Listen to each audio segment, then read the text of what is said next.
Hello everyone, मैं सौरभ सिंह एक बार फिर से स्वागत करता हूं आपके अपने यूट्यूब चैनल एडवांस क्लासेस पर। कैसे हो आप सभी? उम्मीद है आप सब बेहतरीन हो और बोर्ड की प्रिपरेशन में जी जान से लगे होंगे।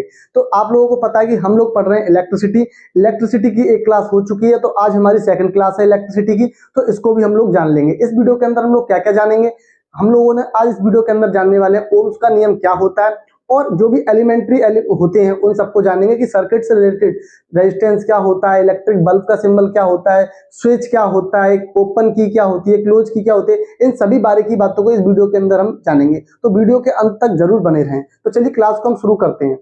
तो चलिए अब क्लास को हम आगे बढ़ाते हैं। यहाँ पर तो सबसे पहले हम लोग यहाँ पे समझ लेते हैं कि महत्वपूर्ण तत्व और उनके प्रतीक, यानी कि कुछ एलिमेंट तथा उनके सिंबल्स क्या क्या हैं। जो एक इलेक्ट्रिक सर्किट होता है तो उनमें किस किस चीजों का उपयोग होता है, उन सभी बारीकी बातों को हम लोग समझेंगे। जैसे अगर मैं आप लोगों को सिंबल्स से अगर बताऊं यहाँ पर, तो सिंबल्स की अगर मैं बात करूं यहाँ पर, तो जैसे सबसे पहले मैंने अगर यहाँ पे सिंबल लिया, जैसे बच्चों प्यारे बच्चों इस तरीके से समझेंगे। जैसे मैंने यहाँ पे लिखा बच्चों कि सेल क्या होता है, विद्युत सेल क्या होता है। विद्युत सेल क्या होता है? विद्युत सेल, जिसको हम लोग कहते हैं बच्चों इलेक्ट्रिक सेल। इलेक्ट्रिक सेल, तो इलेक्ट्रिक सेल की अगर मैं बात करूं तो इसका जो सिंबल होता है वो क्या होता है, उसको हम लोग देख लेते हैं। तो इसका सिंबल जो होता है बच्चों वो इस तरीके से होता है, ये प्लस, ये माइनस।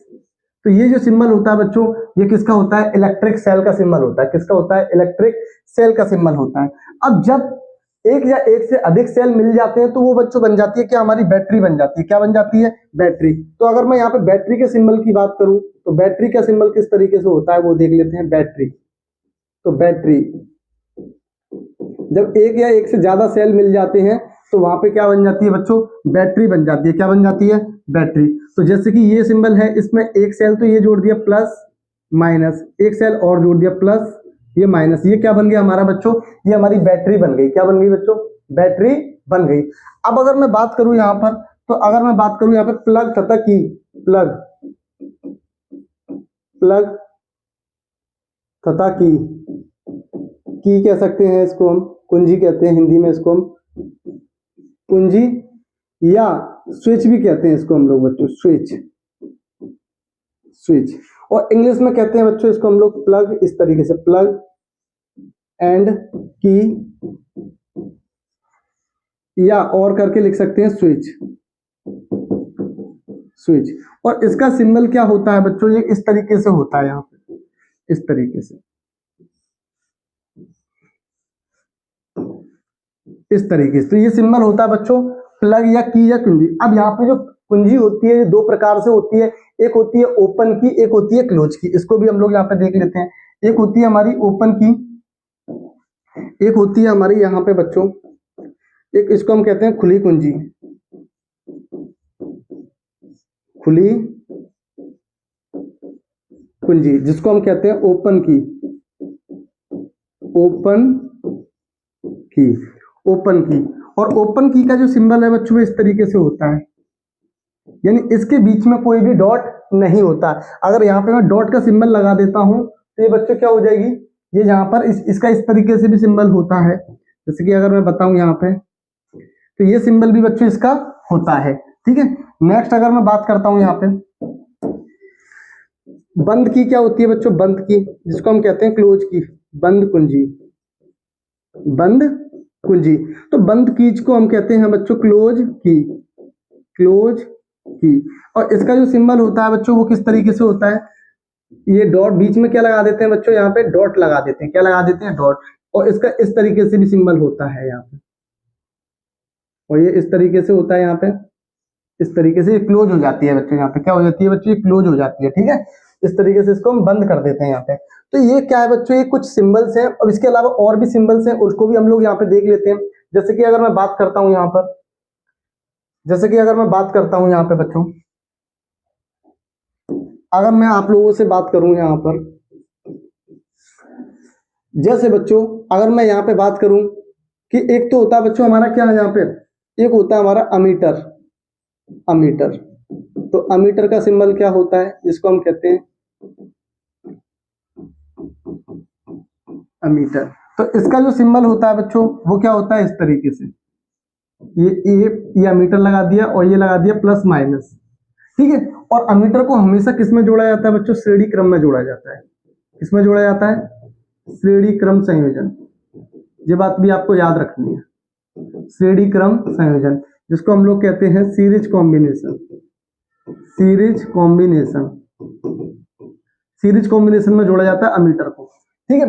और नेक्स्ट अगर बात करूं मैं यहाँ पे, तो एक होता है बच्चों हमारा volt meter. Volt meter, volt meter, और इसका जो सिंबल होता है वो इस तरीके से होता है, ये प्लस ये माइनस। और इसको बच्चों हमेशा याद रखना समांतर क्रम में जोड़ा जाता है, समांतर क्रम, समांतर क्रम संयोजन, समांतर क्रम संयोजन में जोड़ा जाता है, जिसको हम कहते हैं पैरेलल कॉम्बिनेशन। क्या कहते हैं, पैरेलल कॉम्बिनेशन, ठीक है। उसके बाद अगर मैं बात करता हूं बच्चों यहाँ पे तार क्रॉसिंग, सॉरी संधि, तार संधि।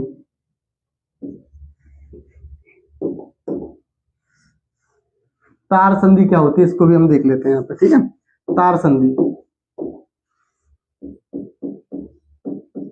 तार संधि, इसको हम कहते हैं बच्चों wire junction, wire junction.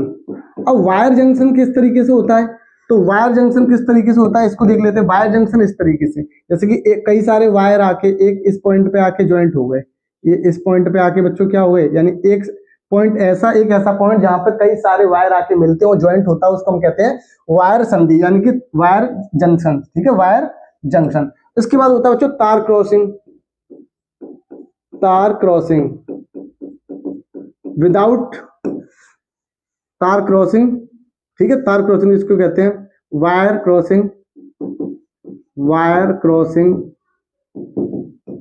Without junction, without junction, wire junction. तो इसका क्या सिंबल होता है बच्चों, जैसे कि आपने कोई तार लिया, एक तार लिया, उसके ऊपर दूसरा तार लपेट दिया, इस तरीके से, इस तरीके से। तो भाई इस वाले को हम कहते हैं क्या, तार क्रॉसिंग विदाउट जंक्शन कहते हैं। अब इसके बाद जो सिंबल आता है बच्चों वो आता है प्रतिरोध, रेजिस्टेंस कहते हैं, इसको हम अभी आगे समझेंगे क्या, इसका सिंबल देख लीजिए अभी फिलहाल, प्रतिरोध, जिसको हम कहते हैं रेजिस्टेंस। और इसका सिंबल क्या होता है, तो इसका सिंबल होता है बच्चों इस तरीके से, ये क्या है बच्चों, ये इसका सिंबल है। और नेक्स्ट बात कर लेते हैं हम लोग यहाँ पे, नेक्स्ट बात हम लोग कर लेते हैं यहाँ पे परिवर्ती प्रतिरोध, परिवर्ती प्रतिरोध, जिसको हम कहते हैं रिस्टेट, रिस्टेट। और इसका सिंबल्स होता है, जिसको हम कहते हैं रिस्टेट। इसका ऐसा प्रतिरोध जिसका मान हम अपनी मर्जी से घटा सकते हैं, बढ़ा सकते हैं, उसको हम कहते हैं रिस्टेट परिवर्ती प्रतिरोध कहते हैं। तो उम्मीद है कि ये सारे के सारे सिंबल्स आप लोगों को समझ में आए होंगे, ठीक है। तो सारे के सारे सिंबल सर्किट में हमने यहाँ पे यूज करूंगा, तो आप लोगों को पता चल जाएगा कि सर ये किस तरीके से कौन कौन से सिंबल्स हैं, ठीक है। तो आपको बेसिक आइडिया मैंने यहाँ पे दे दिया। अब बात करते हैं नेक्स्ट, तो अब समझते हैं हम लोग यहाँ पे ओम के नियम को। ओम का नियम क्या होता है, ठीक है। अच्छा, ये ओम का नियम है, ये किसने दिया था, तो ये ओम का जो नियम है ये दिया था सर साइमन ओम ने। क्या, एक साइंटिस्ट का नाम है सर साइमन ओम, जिन्होंने 1826 में इस नियम को प्रतिपादित किया था, ठीक है। उन्होंने ये बताया था कि किसी सर्किट के अंदर अगर में पोटेंशियल डिफरेंस या विभवांतर लगाया जाता है तो उनके सिरों के बीच एक धारा प्रवाहित होती है, तो ये प्रवाहित धारा का मान विद्युत विभवांतर के क्या होता है, समानुपाती होता है। तो बेसिकली विद्युत विभवांतर और धारा के बीच में एक संबंध स्थापित किया था किसने, ओम ने। किसने, ओम ने किया था, ठीक है। चलिए, तो इस बात को हम यहाँ पे समझ लेते हैं, यहाँ पे इसकी परिभाषा लिख लेते हैं, इससे समझ में आएगा आपको। जैसे अगर मैं यहाँ लिखना चाहूं तो लिख सकते हैं यहाँ पे, इस नियम के अनुसार जर्मन वैज्ञानिक, जर्मन वैज्ञानिक सर साइमन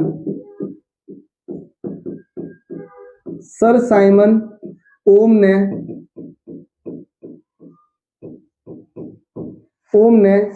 1826 में किसी चालक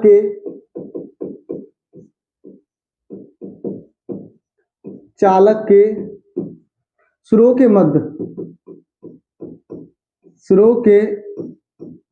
मध्य लगाया गया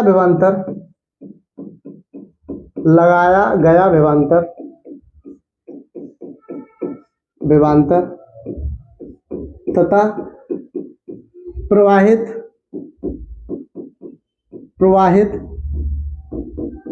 धारा के मध्य संबंध स्थापित किया।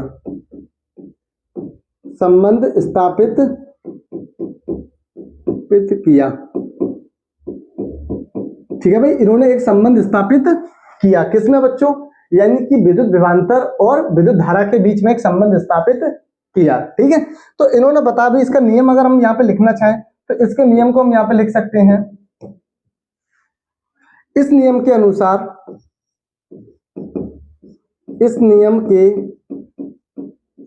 अनुसार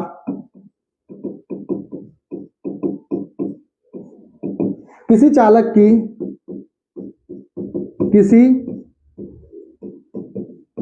की भौतिक अवस्था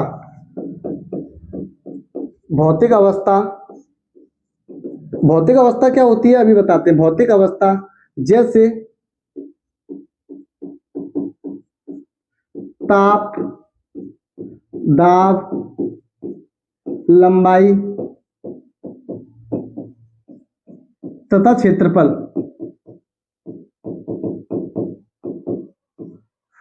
में कोई परिवर्तन ना किया जाए,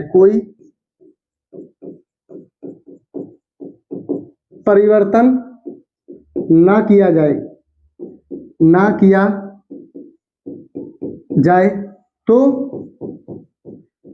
चालक के सिरों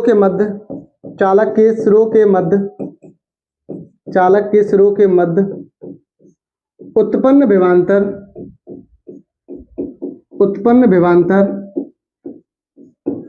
परिपथ में प्रवाहित धारा के समानुपाती होता है। क्या होता है बच्चों? समानुपाती होता है। तो इसको याद रखना है यार, ठीक है। तो ताप, दाब, लंबाई में कोई परिवर्तन ना किया जाए तो चालक के सिरों के मध्य उत्पन्न विभवांतर धारा के समानुपाती होता है। अगर मैं यहां से स्टेटमेंट अगर निकालूं तो स्टेटमेंट क्या निकल के आएगा बच्चों कि V लिख सकते हैं, यदि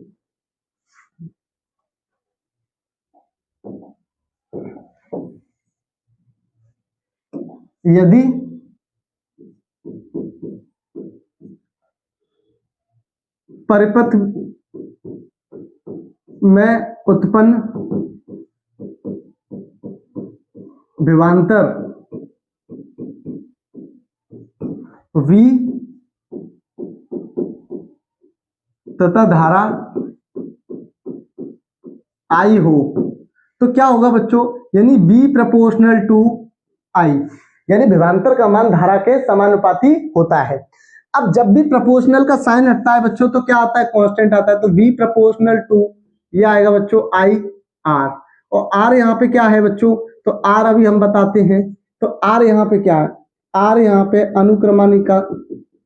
अनुक्रमानुपाती नियतांक है जिसे विद्युत प्रतिरोध कहते हैं। क्या कहते हैं? विद्युत प्रतिरोध कहते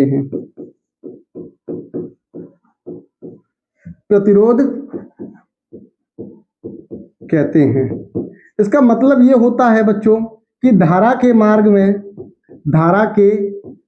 में रुकावट को प्रदर्शित करता है, यानी करंट को फ्लो होने से जो रोकता है उसको हम कहते हैं प्रतिरोध। क्या कहते हैं, प्रतिरोध कहते हैं, करता है। ठीक है भाई, तो याद रखिएगा इस बात को। अब एक बात समझिएगा ध्यान से, इस रेजिस्टेंस का मान जो है बच्चों, ध्यान से समझेंगे, इस रेजिस्टेंस का मान जो है, जो प्रतिरोध का मान है, ये याद रखना विभव लिख सकते हैं, रेजिस्टेंस का मान, प्रतिरोध का मान। अच्छा, मात्रक की बात कर लेते हैं पहले, इससे पहले बताने से पहले इसकी यूनिट की बात करते हैं। तो अगर मैं बात करूं इसकी यूनिट की, इसका मात्रक क्या होता है, मात्रक क्या होता है, यानी कि इसकी यूनिट क्या होती है। अगर मैं इसकी यूनिट की बात कर लूं तो इसकी यूनिट क्या होती है भाई, तो इसकी यूनिट क्या होती है, अगर देखें यहां से इस फॉर्मूले से, अगर मैं यहां से बच्चों आर निकालूं, तो आर इक्वल टू हो जाएगा वी अपॉन आई। क्या हो जाएगा, R equal to V upon I. अगर प्रतिरोध यहां से निकालू तो, अब प्रतिरोध निकालू यहां से तो भाई यूनिट देखें तो क्या हो जाएगा, bolt upon ampere, bolt upon ampere. और इसी को शब्द, एक शब्द में कह देते हैं बच्चों क्या, ओम। क्या कहते हैं बच्चों, हम इसको ओम कह देते हैं, याद रखिएगा इस बात को। ठीक है, अब भाई मात्रक की बात हुई है तो इसकी बीमा की भी बात कर लेते हैं यहाँ पे, तो इसकी बीमा को भी देख लेते हैं यहाँ पे हम लोग, तो इसकी बीमा देख लेते हैं। बीमा बोले तो डायमेंशन, इसकी डायमेंशन क्या होती है, इसकी बीमा देख लेते हैं। तो इसकी बीमा क्या होती है, इसकी बीमा होती है बच्चों, अगर इसकी बात करूं तो ये होती है Ml2 T-2 A-1, और इसकी क्या होगी बच्चों, A। तो फाइनली इसको अगर सॉल्व करें तो निकल के आएगा Ml2 T-2 A-2। ये क्या है बच्चों, इसकी बीमा हो जाएगी। क्या हो जाएगी, बीमा।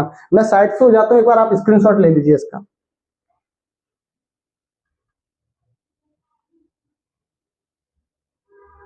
चलिए भाई, ठीक है, स्क्रीनशॉट आपने ले लिया होगा उम्मीद करता हूं। अब बात करते हैं नेक्स्ट अगर मैं बात करूं यहाँ पे, विद्युत विभव तथा विद्युत धारा के बीच में graph between electric potential and current, यानी कि करंट और विद्युत विभवांतर के बीच में अगर हम ग्राफ खींचेंगे तो क्या रिजल्ट मिलता है, इसको हम लोग यहाँ पे देख लेते हैं। जैसे कि अगर मैं बात करूं बच्चों, अगर मैं यहाँ बात करूं, मैं यहाँ पे अगर ग्राफ खींचूं, ये बच्चों मेरा एक्स एक्सिस, ये एक्स एक्सिस और ये मेरा वाई एक्सिस। ठीक है भाई, ये मेरा क्या हो गया बच्चों, ये मेरा एक्स एक्सिस और ये मेरा वाई एक्सिस।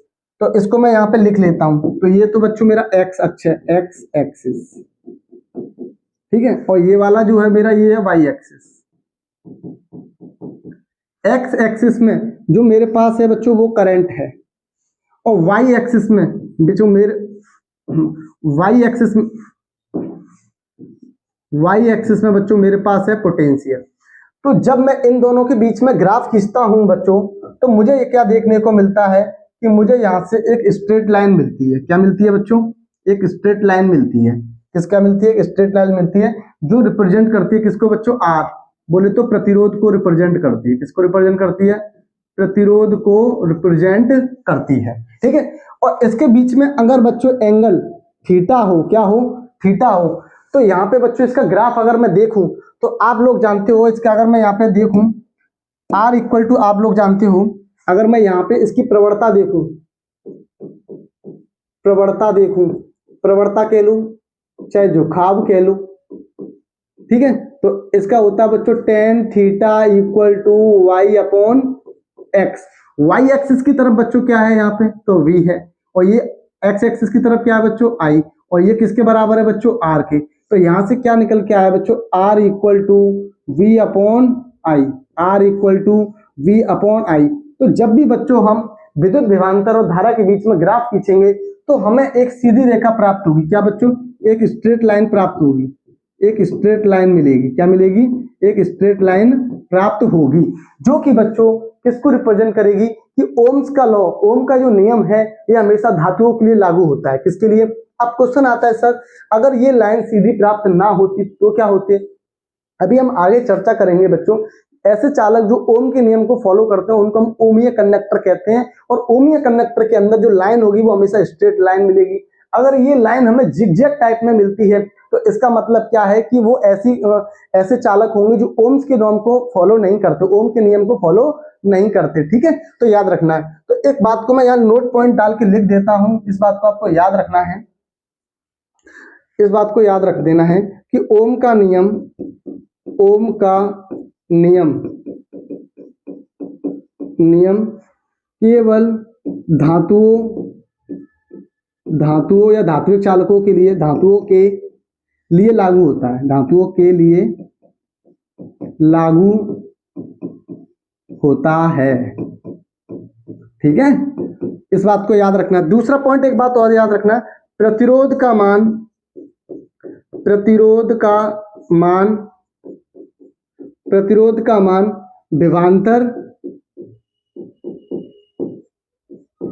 विभवांतर तथा धारा पर निर्भर नहीं करता, यानी कि प्रतिरोध का मान विद्युत विभवांतर और धारा पर निर्भर नहीं करता है। इस बात को भी आपको याद रखना है। ठीक है, तो उम्मीद है कि सारी बातें आपको समझ में आ रही होंगी कि जब भी पोटेंशियल और करंट के बीच में ग्राफ खींचेंगे तो हमें से एक स्ट्रेट लाइन मिलेगी जो कि रिप्रेजेंट करेगी ओमी कंडक्टर को, यानी कि ओम के नियम को। ठीक है, तो ओम के नियम क्या होता है, जो ओमी चालक होते हैं जो ओम के नियम को फॉलो करते हैं। तो ये मैंने लिख भी दिया कि ओम का नियम केवल धातुओं के लिए ही लागू होता है, अधातुओं के लिए लागू नहीं होता। क्लियर है मेरी बात? आगे चलते हैं। ठीक है, नेक्स्ट बात कर लेते हैं एक ओम की परिभाषा, यानी डेफिनेशन ऑफ 1 ओम क्या होता है। अब जैसे कि कोई कंडक्टर है और उसमें भाई 1 ओम की परिभाषा की बात कर रहा है, तो इसको हम लिख सकते हैं यदि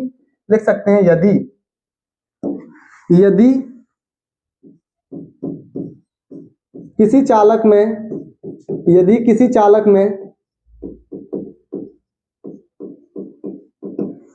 में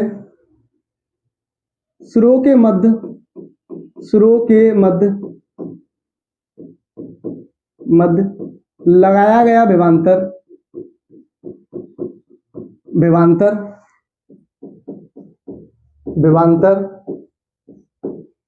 1 वोल्ट हो, कितना हो बच्चों, 1 वोल्ट तथा चालक में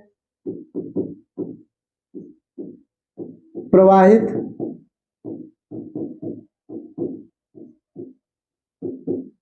धारा का मान 1 एम्पियर हो, कितना, 1 एम्पियर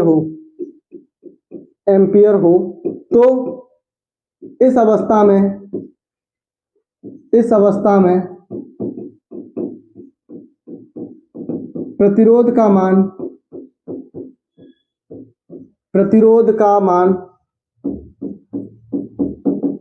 1 ओम होगा, कितना होगा, 1 ओम होगा। ठीक है भाई सर, कैसे, इसको देखिए, जैसे सपोज मान लीजिए मैंने लिया यदि विभवांतर हमारा क्या हो जाए बच्चों, यदि विभवांतर का मान मैं कर दूं 1 वोल्ट, और यहाँ पे धारा का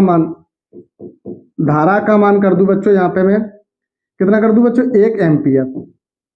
तो इस अवस्था में बच्चों आप जानते हो R इक्वल टू होता है V/I, इन दोनों की वैल्यू 1 कर दूंगा तो बच्चों ये क्या निकल के आ जाएगा हमारे पास, ये निकल के आएगा 1 ओम निकल के आएगा, R इक्वल टू 1 ओम निकल के आ जाएगा। जब V और I का मान मैं यूनिट कर दूं, 1 कर दूं, तो वहां पे R का मान क्या निकल के आएगा, 1 ओम निकल के आ जाएगा। क्लियर है मेरी बात? तो उम्मीद है कि ये बात आपको समझ में आई होगी। ठीक है, चलिए नेक्स्ट, अनुगमन वेग के आधार पे ओम के नियम का सत्यापन की बात करते हैं। ठीक है, और इसको डाल दीजिए आप लोग मोस्ट इंपोर्टेंट, ये मोस्ट इंपोर्टेंट है आपके एग्जाम के लिए।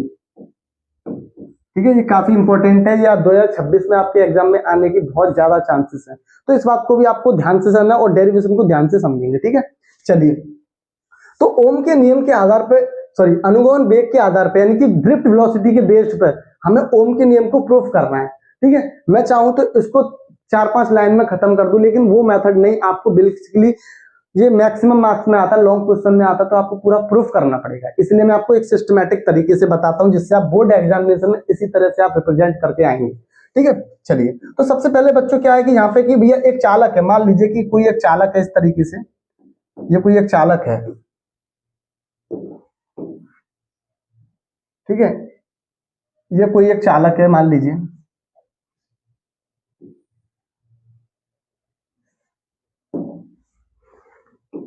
ये कोई एक चालक है,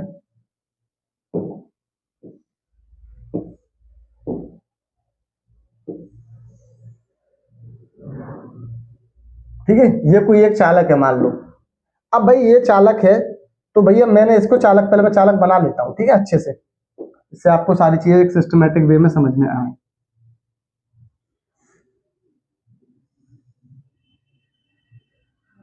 ठीक है, ये कोई एक चालक है, और इसको बच्चों मैं जोड़ रहा हूं किससे, इसको मैं जोड़ रहा हूं एक किससे, बैटरी से, किससे बच्चों, एक बैटरी से, इस तरीके से।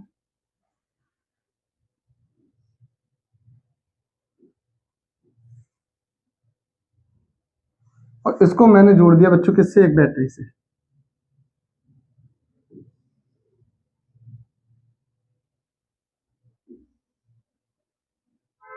इसको मैंने जोड़ दिया एक बैटरी से, इस तरीके से। अब प्यारे बच्चों ध्यान से देखो कि ये चालक है, तो इसको मैंने जोड़ दिया किससे, एक बैटरी से, प्लस माइनस प्लस, ठीक है, प्लस माइनस माइनस, ये मैंने लगा दी बच्चों क्या, एक बैटरी, एक मैंने लगा दी यहाँ पे एक बैटरी। और ये बच्चों क्या है, क्लोज की है, क्लोज की, जिसको हम कहते हैं बच्चों क्या, बंद कुंजी, यानी इसमें धारा प्रवाहित हो रही है, ठीक है भाई, बंद कुंजी। अब आप जानते हो जब बैटरी लगाते हैं तो करंट हमेशा पॉजिटिव से किधर जाता है बच्चों, नेगेटिव, यानी करंट हमेशा पॉजिटिव से नेगेटिव जानता है, आया ना, सही बात है। अब भाई ये जो चालक है, तो भाई ये जो चालक है इसमें बच्चों क्या है, ये इसके जो एरिया होता है, इसका जो एरिया होता है, इसको हम कहते हैं बच्चों क्या, अनुप्रस्थ काट का क्षेत्रफल, क्या कहते हैं, अनुप्रस्थ काट का क्षेत्रफल।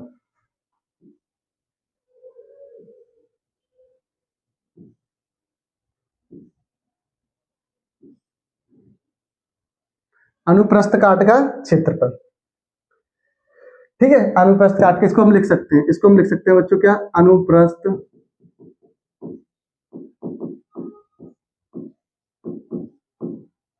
काट का क्षेत्रफल, जिसको हम कहते हैं ए। अब जैसी बच्चों मैंने बैटरी लगाई, तो इस चालक की बच्चों क्या है, एक लेंथ होगी, क्या होगी बच्चों, एक लेंथ होगी, जिसको मैंने कह दिया कि इसकी लेंथ मैंने मान ली चालक की एल है, कितनी है, एल है।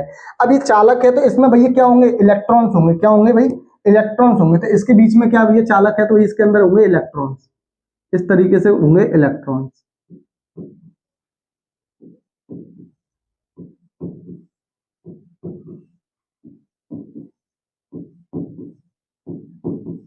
इस तरीके से इसमें इलेक्ट्रॉन्स भरे हुए हैं। अब आप लोगों को पता है कि करंट जिधर चलता है उसके अपोजिट डायरेक्शन में कौन चलते हैं भाई, तो उसके अपोजिट डायरेक्शन में चलते हैं कौन, इलेक्ट्रॉन, कौन चलते हैं भाई, इलेक्ट्रॉन। तो इसके अपोजिट डायरेक्शन में मैंने देखा कौन चल रहा है भाई, इलेक्ट्रॉन चल रहे हैं, इस तरीके से। करंट जिधर चलता है उसके अपोजिट डायरेक्शन में कौन चल रहे हैं भाई, इलेक्ट्रॉन चल रहे हैं, इस तरीके से। इसकी विपरीत दिशा में कौन चल रहे हैं, इलेक्ट्रॉन्स चल रहे हैं, ठीक है। तो भैया अब इसके अंदर जो मैंने समझा, इसको हम लिख सकते हैं, माना, लिख सकते हैं माना, माना कि किसी चालक के, माना किसी चालक के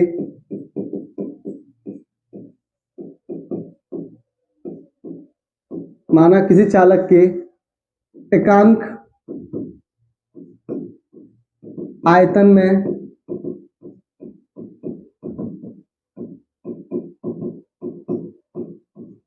एकांक आयतन में उपस्थित इलेक्ट्रॉनों की संख्या, इलेक्ट्रॉनों की संख्या स्मॉल ई है, स्मॉल ई है, तथा इलेक्ट्रॉनों का, इलेक्ट्रॉनों का अनुगमन वेग, अनुगमन वेग बीडी है, ठीक है। तो बच्चों यहां से देखेंगे, लिखेंगे वी नो, वी नो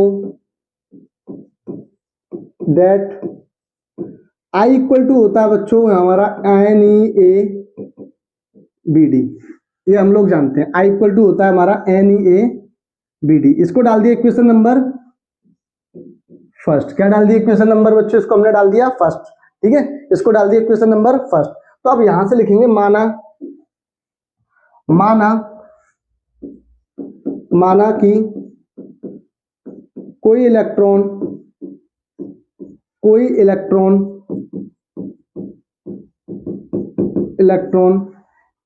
एक समान विद्युत क्षेत्र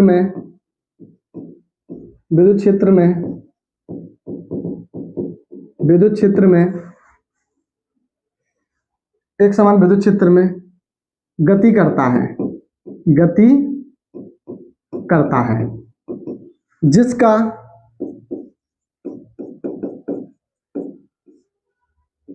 अनुगमन वेग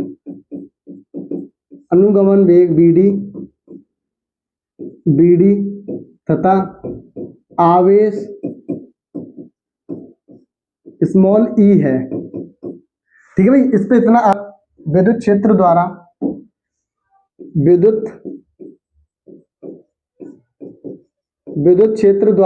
अब विद्युत क्षेत्र क्या है बच्चों? इस पे क्या लगा रहा होगा बच्चों? विद्युत क्षेत्र इस पे बल लगा रहा होगा। तो विद्युत क्षेत्र द्वारा उत्पन्न बल। तो विद्युत क्षेत्र द्वारा इस पे जो बल लगाया गया बच्चों क्या होता है? F इक्वल टू क्या होता है? QE। तो Q की जगह पे क्या होगा? इलेक्ट्रॉन पे आवेश क्या होता है? Small e। तो small e into capital E, equation number डाल दीजिए इसको 2। ठीक है, तो विद्युत बल द्वारा, अब विद्युत बल बच्चों क्या इस पे त्वरण उत्पन्न करेगा? तो विद्युत बल द्वारा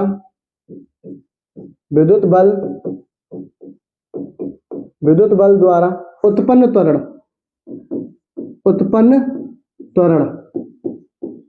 न्यूटन के द्वितीय नियम से।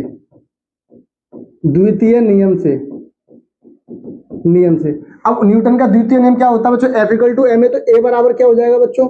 F upon M. क्या हो जाएगा? A equal to F upon M. इसको डाल दो इक्वेशन नंबर थर्ड। इसको थर्ड ना डाल के अभी इसको सॉल्व कर लेते हैं यहाँ पर।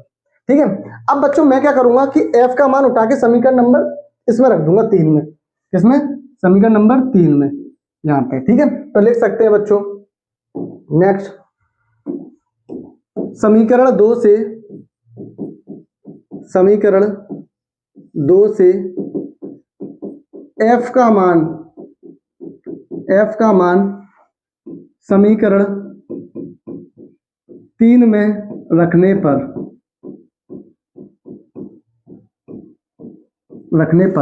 तो भाई समीकरण 3 क्या था बच्चों? A equal to F upon M. और F की वैल्यू कितनी थी बच्चों? Small e into capital M upon L. हाँ या ना? अब आप लोग जानते हो बच्चों E इक्वल टू एक रिलेशन होता है बच्चों यहाँ पे। E इक्वल टू होता है विद्युत क्षेत्र बराबर E इक्वल टू विभवांतर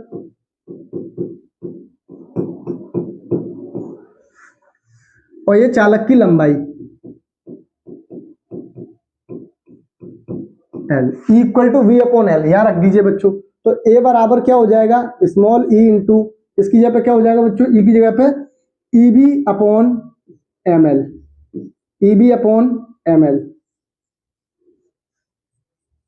इक्वेशन नंबर 4। ठीक है, अब ध्यान से देखो EB बराबर क्या हो गया? यानी A equal to EB upon ml। यहाँ पे मैंने इस वाली वैल्यू को उठा के यहाँ पे रख दिया। और एक E इक्वल टू होता है V अपॉन D, प्लेटों के बीच की दूरी। यहाँ पे चालक की लेंथ कितनी है? L, तो L निकाल दिया हमने। अब बात करते हैं बच्चों, इसको थोड़ा ऊपर कर दे। अब भाई ध्यान से देखो, ये जितने भी इलेक्ट्रॉन्स हैं प्रत्येक का बच्चों क्या है? यहाँ पे सबका एक अपना इंडिविजुअल प्रारंभिक वेग है। स्टार्टिंग में प्रारंभिक वेग सबके अलग अलग थे और बाद में t समय पश्चात इनका जो अंतिम वेग बच्चों V1 V2 सबके अलग अलग वेग है। ठीक है, तो इस बात को हम यहाँ पे करते हैं। तो अगर मैं इस बात को यहाँ पे लिखूं बच्चों, इस बात को मैं यहाँ लिखूं, लेकिन माना कि इलेक्ट्रॉनों का प्रारंभिक वेग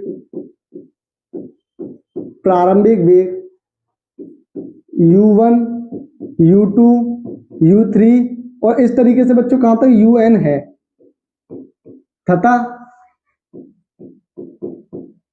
तथा T समय पश्चात अंतिम वेग तथा अंतिम वेग V1 V2 V3 और इस तरीके से Vn तक है तथा इसमें लगा समय भाई सबका इंडिविजुअल समय यानी कि T1, T2, T3 और कितना समय लगेगा बच्चों Tn लगता है तो भाई सबका प्रारंभिक वेग अलग अलग है और अंतिम वेग अलग है समय के अनुसार। ठीक है, अब भाई ध्यान से देखो, आप जानते हो न्यूटन के गति के प्रथम समीकरण से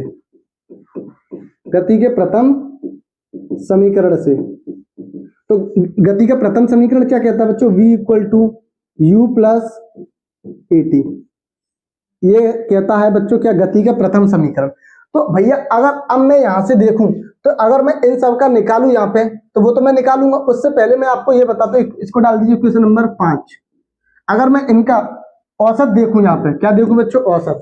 तो इलेक्ट्रॉनों का औसत अंतिम वेग तो औसत अंतिम वेग अगर मैं यहां देखूं तो ये क्या हो जाएगा बच्चों? v1 plus v2 plus v3 और ये कहां तक जाएगा बच्चों? bn अपन औसत निकाल रहा हूं तो n का भाग हो जाएगा, यहाँ पे क्या हो जाएगा? n का भाग हो जाएगा। ठीक है, अब बच्चों ये क्या है? इन सभी इलेक्ट्रॉनों का औसत अनुगमन वेग, तो उसको मैंने कह दिया bd। ठीक है, अब ये सारी वैल्यू बच्चों याद रखना है। तो v इक्वल टू पहले वाले का, v equal to v2 second वाले का, इस तरीके से सबका मुझे इंडिविजुअल निकालना है। तो अगर मैं यहां से निकालूं बच्चों तो ये bd बराबर क्या निकल के आएगा? bd बराबर पहले के लिए क्या हो जाएगा बच्चों? u1 प्लस a, समय कितना लग रहा है? τ1 प्लस u2 प्लस a, त्वरण सबका समान है, plus u3 plus a t3 और इस तरीके से चलते चलते कहां तक जाएगा बच्चों? un प्लस a और tau n upon divided by क्या आएगा बच्चों? Divided by n। Divided by क्या आ जाएगा बच्चों? n। तो अगर मैं इन सबको अलग अलग निकालूं यहाँ पे नेक्स्ट पेज पे तो क्या हो जाएगा बच्चों? यहां से देखो तो क्या हो जाएगा बच्चों? bd बराबर u1 u2 प्लस u3 और ये कहां तक जाएगा बच्चों? un अपॉन n प्लस, अब बच्चों ध्यान से देखो इसमें से कॉमन क्या आ रहा है? इन सब में से कॉमन क्या आ रहा है? a कॉमन आ रहा है, तो a कॉमन निकाला तो क्या बचेगा बच्चों? यहाँ पे a t1 t2 plus t3 और ये कहां तक जाएगा बच्चों? tn अपॉन n, औसत निकालना है इसलिए। ठीक है भाई, अब बच्चों यहां पे डाल दीजिए इक्वेशन नंबर 6 डाल दीजिए। अब मैंने इक्वेशन नंबर इसको 6 डाला यहाँ पे, तो याद रखना बच्चों इलेक्ट्रॉनों का प्रारंभिक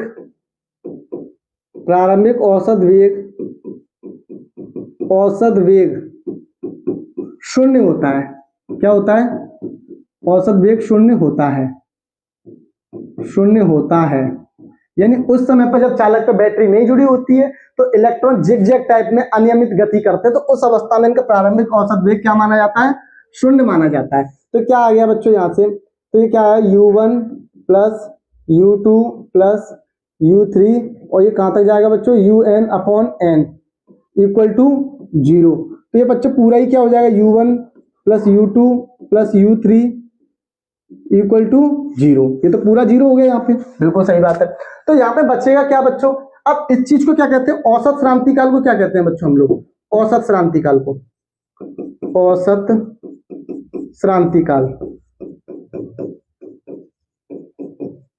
इसको हम रिप्रेजेंट करते हैं किससे? टॉ से। तो ये क्या हो गया बच्चों? t1 plus t2 plus t3 और ये कहां तक जाएगा? tn upon n। तो इसका औसत क्रांतिकाल मैंने माना किसके बराबर बच्चों? टॉ के बराबर।